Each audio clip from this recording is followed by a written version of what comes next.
दूसरे रोज कासम जान, शेर खान और शाहद अली एक जगह बैठ के। कासम जान बोला, जिस मिशन पर आप लोग यहाँ आए हैं इसकी अहमियत का मुझे पूरा एहसास है। शाहद जी की ज़ुबानी भी मुझे सब कुछ मालूम हो चुका है। मैं समझता हूँ कि सबसे पहले ज़रूरी है कि आप लोग अपने टारगेट के इलाके का एक खुफिया दौरा करें ताकि आपको अंदाज़ा हो सके कि आप कहाँ कहाँ क्या क्या कुछ कर सकते हैं। शेर खान ने कहा, आपने बिल्कुल ठीक कहा, हम ऐसा ही करते हैं। कासम जान बोला, अपना एक मुजाहिद बशीर अली तुम्हें देवगिरी के किले तक अपने साथ ले जाएगा। ये एक तरह से सर्वे मिशन होगा। दोपहर के वक्त कमांडो शेर खान और शाहद अली मुजाहिद बशीर अली के हमरा झांसी से ट्रेन में सवार होकर रोहतगढ़ की तरफ चल पड़े, जो वहां से 60 किलोमीटर के फासले पर था। सवा घंटे में ट्रेन रोहतगढ़ पहुंच गई। स्टेशन पर उतरने के बाद वो बशीर अली मुजाहिद की रहनुमाई में देवगिरी के पुराने किले की जानब रवाना हो गए। झांसी से आगे वस्ती हिंदुस्तान के घने जंगलों का सिलसिला शुरू हो जाता है। रोहतगढ़ से देवगिरी का 300 साल पुराना किला 2-3 किलोमीटर के फासले पर एक घने जंगल में वाक़या था। तीनों मुजाहिदों ने शिकारियों का लिबास पहन रखा था। शेर अली के पास एक पुरानी 2 नाली बंदूक भी थी। एक बड़ा थैला भी इसने साथ रख लिया था ताकि पूरे शिकारी मालूम हों। शेर अली को किले का रास्ता मालूम था। चारों तरफ जंगल के घने दरख्त ही दरख्त थे। कहीं कहीं भूरे रंग की पहाड़ियां भी दिखाई दे जाती थी।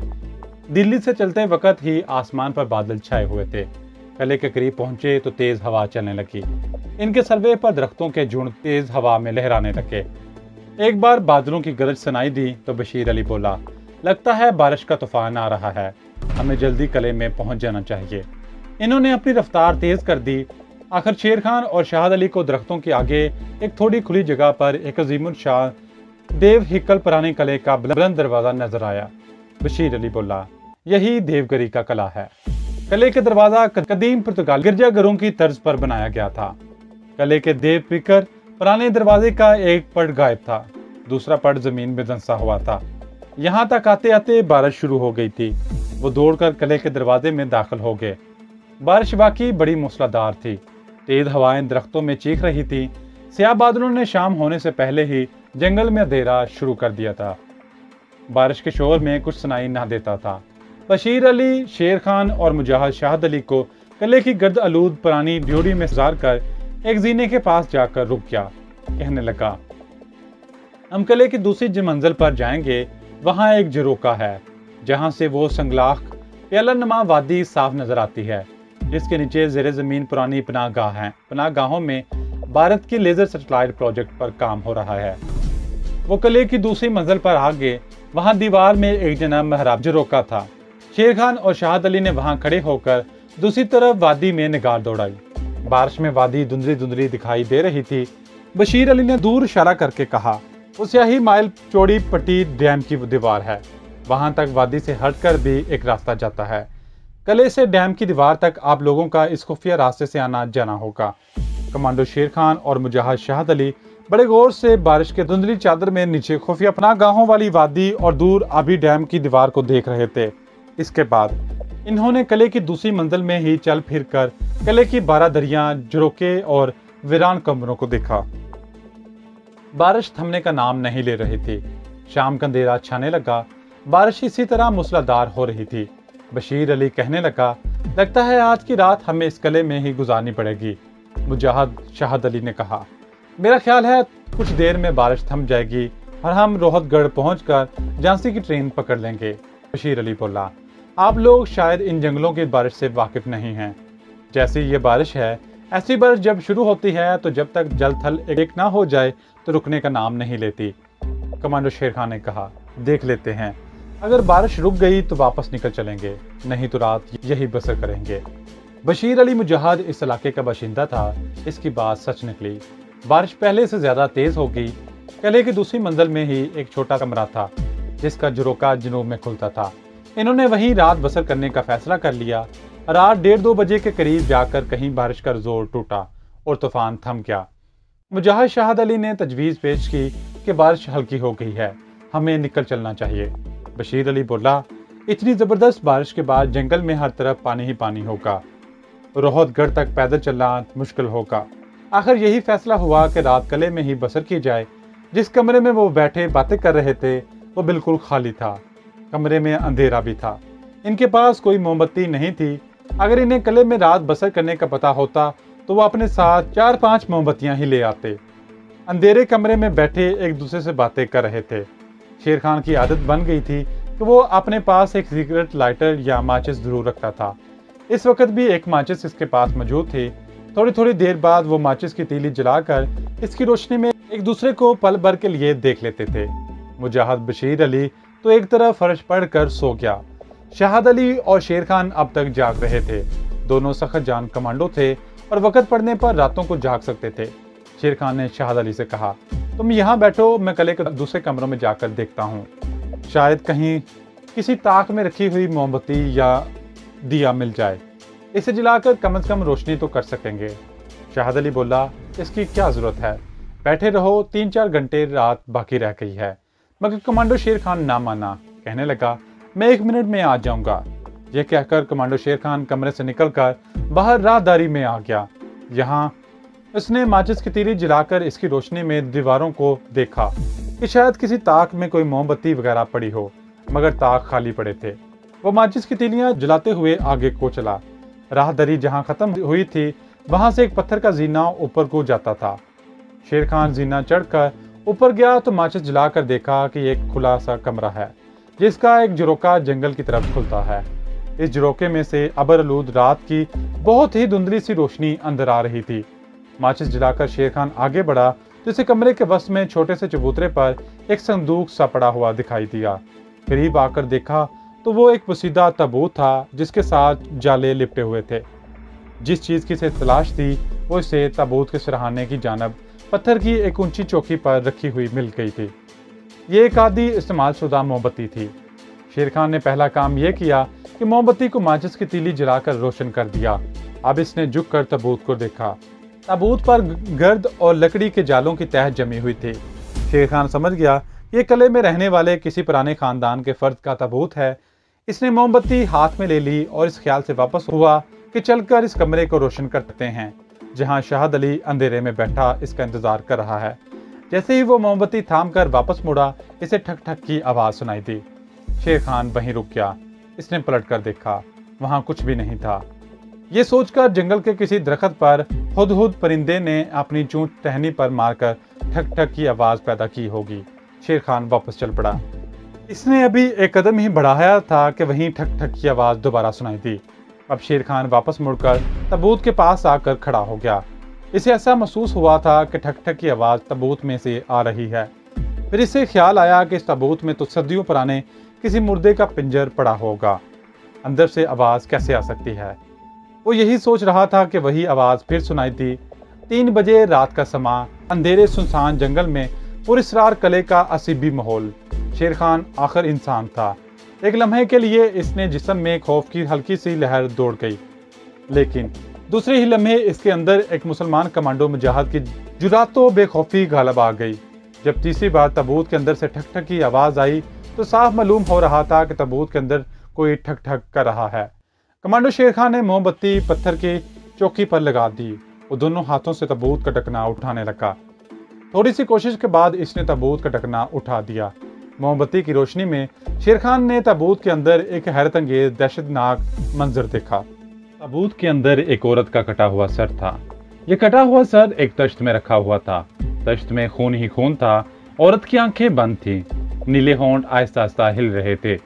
कमांडो शेर खान ने इस किस्म का डरावना मंजर पहले कभी नहीं देखा था। इसने जल्दी से ताबूत बंद कर दिया। जलती हुई मोमबत्ती उठाई और वीरान किले की इस असेबज़दा कमरे से निकलकर सुनसान राहदारी में से गुजरता हुआ इस छोटे से कमरे में आ गया जहां मुजाहिद शहाद अली दीवार से टेक लगाए ऊँग रहा था। झरोके में से बारिश के दरख्तों पर गिरने की हल्की हल्की पुरस्रार आवाज आ रही थी। हवा और तेज बारिश का तूफान गुजर चुका था। अब सिर्फ हल्की हल्की बारिश हो रही थी। झरोके के बाहर जंगल में अंधेरा ही अंधेरा था।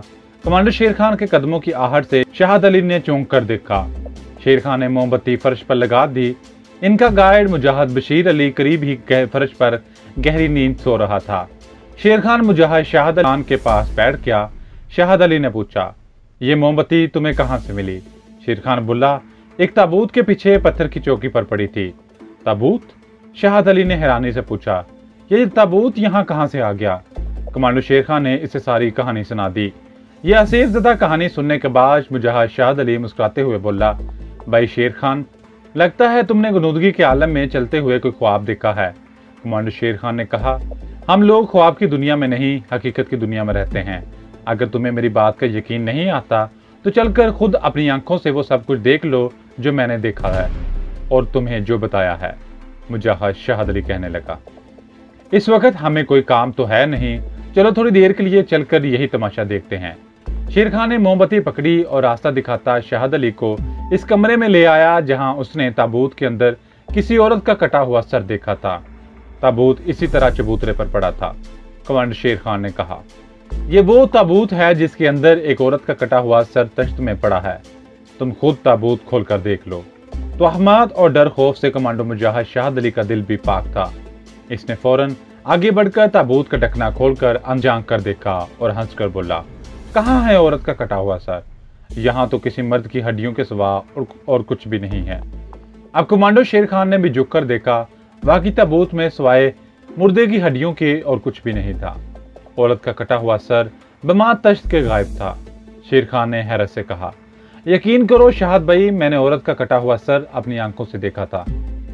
शाहिद अली बोला, तो फिर कहाँ चला गया? ये कहकर मुजाहिद शाहिद अली ने ताबूत बंद कर दिया और बोला, ये तुम्हारा वहम भी हो सकता है। आए अपने कमरे में चलकर कुछ देर आराम करते हैं, सुबह होने वाली है, हमें वापसी झांसी भी जाना है। कमांडो शेर खान ने सर खुजाते हुए दिल में सोचा कि हो सकता है यह इसका वहम ही हो और इसके नीम ख्वाबदा थके हुए जहन ने इसे ताबूत के अंदर किसी औरत का सर दिखा दिया हो। बहरहाल इसके पास इस किस्म के तोहमाती और गैर फितरी बातों पर गौर करने के लिए ना तो वक़्त था और ना ये इस मुजाहिदाना कमांडो मजाज के मुताबिक ही था।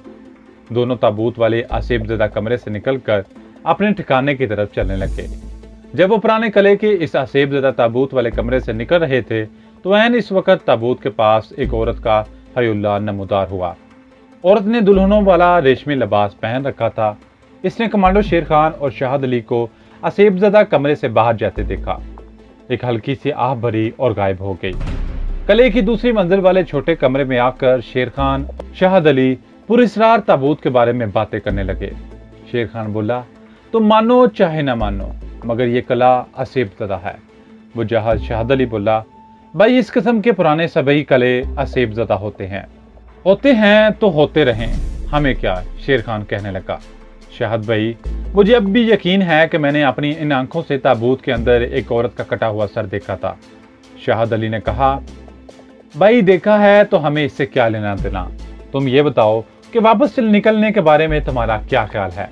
मेरा तो ख्याल है कि दिन निकलने वाला है, हमें यहाँ से चल पड़ना चाहिए। कमांडो शेर खान ने झरोखे में से बाहर निगाह दौड़ाई।